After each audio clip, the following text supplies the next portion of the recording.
సత్ రజస్ తమో గుణములైన త్రిగుణములకు నిలయమైన అజ అవిద్య మాయ ఈ మొదలైన నిరర్ధకము నిరుపయోగమైన వాటిని జయించి పుట్టుక మొదలైన షడ్వికార భావములను జయించి నిత్య సత్యస్వరూపిణిగా ప్రకాశించే ఆ జగన్మాతను అజాజైత్రి అనే నామంతో మనం నిత్యము పూజిస్తూ ఉంటే మనం చెప్పుకున్నాం. ఆ అజ అంటే మేషరాశి నుంచి 12 రాసుల వాళ్ళు అన్నది వస్తారు ఇక్కడ అని. ఈ విధంగా అజాజైత్రి అనే నామాన్ని కనుక మనం స్మరిస్తూ ఉంటే గ్రహ బాధల వల్ల వచ్చే బాధలు కూడా రాకుండా అమ్మవారు మనల్ని రక్షిస్తూ ఉంటుంది.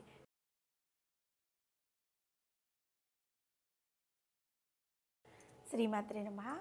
శ్రీలలిత సహస్రనామంలోని 663వ నామము అజాజైత్రి. ఈ నామానికి అర్థం ఏంటి అంటే అవిద్యను నశింపచేయునది. సత్వ రజో తమో గుణాలైన త్రిగుణములకు అజ అవిద్య మాయ అనే అర్థములను వేదములు వివరిస్తూ ఉన్నాయన్నమాట. అటువంటి అవిద్యమును లేదా అజ్ఞానమును జయించినది జ్ఞానస్వరూపురాలు కనుక జగన్మాత లలిత త్రిపుర సుందరి అజాజైత్రి అనే నామం చేత వసన్యాది వాగ్దేవతల చేత కీర్తింపబడుతూ ఉంది. అజాజైత్రి అన్న నామాన్ని లలితా సహస్రనామాలకు భాష్యం రాసిన భాష్యకారులు వివిధ రకాలుగా వివరిస్తూ వచ్చారనమాట. కొందరు ఏం చెప్పారంటే అజాజైత్రి ఆ నామమును ఒక్కటిగానే తీసుకుని భాష్యమును వివరించగా, మరికొందరు ఏం చేశారు ఒక నామాన్ని అంటే ఈ నామాన్ని అజాజైత్రి అని 2 నామాలు భాష్యంగా వివరించారన్నమాట. లలితా సహస్రనామాలకు భాష్యం రాసిన వారంతా కూడా మహామహులు అనమాట, చాలా ప్రముఖులు. అయితే శ్రీ భాస్కర్ రాయల వారి భాష్యాన్ని ప్రమాణంగా తీసుకున్నందున అజాజైత్రి అన్న నామాన్ని ఒకటిగానే ఇక్కడ మనం చెప్పుకుంటున్నాం. ఈ నామాన్ని ఎలా స్మరించినా సరే దోషం లేదు. అజ అనే పదానికి మేక యొక్క మెడ క్రింద నుండి వేలాడే నిరర్ధకము నిరుపయోగము అయిన స్తనము అని ఒక అర్థం కూడా ఉందన్నమాట. దీనిని అజాగళ స్తనము అని అంటూ ఉంటారు. ఎందుకు పనికిరాని నిరుపయోగమైన వాటిని సంకేతించడానికి అజాగళ స్తనము అనే పదాన్ని ఒక అలంకారంగా పదంగా మాట్లాడుతూ ఉంటారనమాట. ధర్మ అర్థ కామ మోక్షాలు అనేవి చతుర్విధ పురుషార్థములు. మానవులు ఈ 4ంటిని లేదా కనీసం వీటిలో ఏదో ఒకదాన్నైనా తప్పనిసరిగా తెలుసుకోవాలన్నమాట. ఆ విధంగా చేయని వాని జన్మము వ్యర్థం. ఈ విధమైన నిరుపయోగమైన నిరర్ధకమైన వాటిని జయించు జగన్మాత లలితా త్రిపుర సుందరి అజాజైత్రి అనే నామం చేత వివరింపబడుతూ ఉంది. ఇక జా అంటే పుట్టడం. అజా అనే పదానికి పుట్టుక లేనిది అని అర్థం ఉంది. శ్రీకృష్ణ పరమాత్మ భగవద్గీతలోని 2వ అధ్యాయమైన సాంఖ్యయోగంలోని 27వ శ్లోకంలో జాతస్య ధ్రువో మృత్యు ధ్రువం జన్మ మృతస్య చ తస్మాద పరిహార్థేన త్వం స్వోచితుమర్హతి అని వివరించారు. అంటే ఏంటి?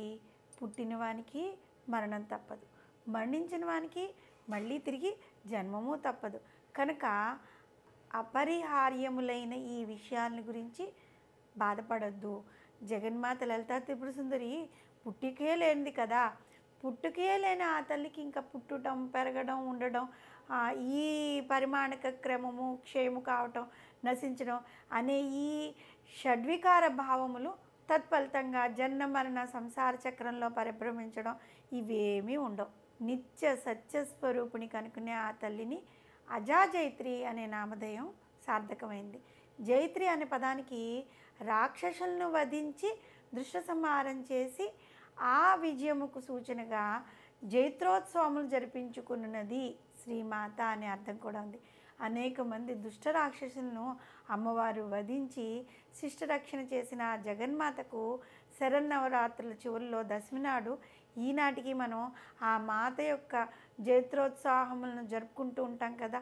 విజయదశమి రోజు సృష్టి స్థితి లయ తిరోధానము అనుగ్రహము అనే పంచకృత్యములు నిర్వహిస్తున్న పంచకృత్యపరాయణగా సమస్త విశ్వమును ఏకచక్రాధిపత్యంతో పరిపాలిస్తున్నది సాక్షాత్తు ఆ శ్రీమాత అయిన అజాజైత్రి. మరొక అర్థం ప్రకారము అజము అంటే ఏంటి అంటే మేషరాశి. మేషరాశులు కల్పనించే జ్యోతిష్శాస్త్ర ప్రమాణముతో కర్మఫలమును నిర్దేశించినది అజాజయిత్రి.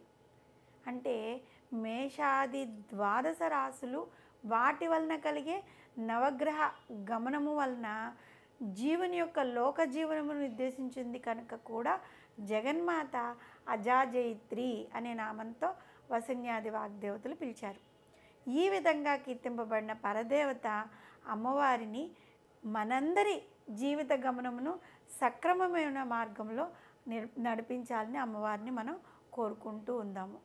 సత్ రజస్ తమో గుణములైన త్రిగుణములకు నిలయమైన అజ అవిద్య మాయ ఈ మొదలైన నిరర్ధకము నిరుపయోగమైన వాటిని జయించి పుట్టుక మొదలైన షడ్వికార భావములను జయించి నిత్య సత్యస్వరూపిణిగా ప్రకాశించే ఆ జగన్మాతను అజాజయిత్రి అనే నామంతో మనం నిత్యము పూజిస్తూ ఉంటే మనం చెప్పుకున్నాం. ఆ అజ అంటే మేషరాశి నుంచి 12 రాశుల వాళ్ళు అన్నది వస్తారు ఇక్కడ అని. ఈ విధంగా అజాజయిత్రి అనే నామాన్ని కనుక మనం స్మరిస్తూ ఉంటే గ్రహ బాధల వల్ల వచ్చే బాధలు కూడా రాకుండా అమ్మవారు మనల్ని రక్షిస్తూ ఉంటుంది. శ్రీమాత్రే నమః.